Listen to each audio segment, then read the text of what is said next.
How is it that the entire Democratic Party can center around the idea that Donald Trump is Orange Hitler, that he's the worst person who has ever lived, he's the worst person in the universe, a danger, a threat to American democracy?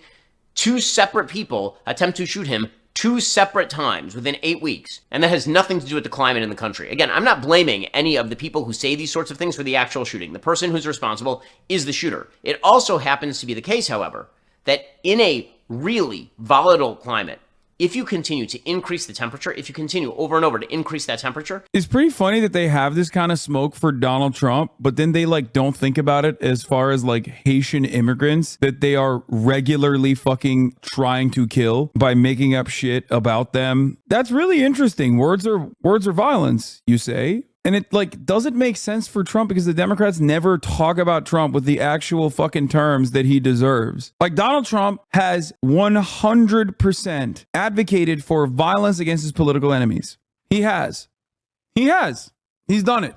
He's done it time and time again. Donald Trump has also gone beyond that in terms of like advocating for violence against like migrants, advocating for violence against like different subsects of the American population. He does it all the time. He has motivated multiple mass shooters who have named him by name.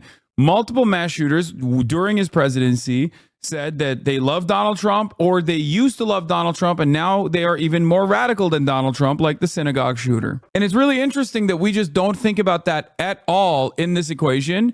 And that the real violence actually is saying Trump is a meanie bobini. If I had, as a political commentator, a fan of mine go out and actively do an act of terrorism in Canada and then mention me by name to the authorities as my point of radicalization, I'd be very careful about the words or violence narrative.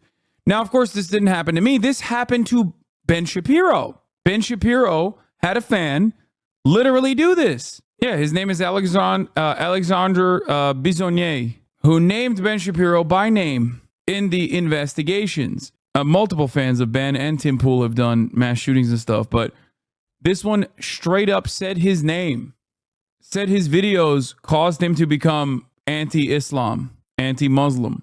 You can't really point to what the Democrats say in general in terms of like advocacy for violence. There was a guy who worked with Bernie Sanders, who was a Bernie Sanders door knocker. He got an AR-15 and went to the congressional baseball game. He shot a bunch of congresspersons at the congressional baseball game. Do you understand why nobody was like Bernie Sanders' violent rhetoric was responsible for this?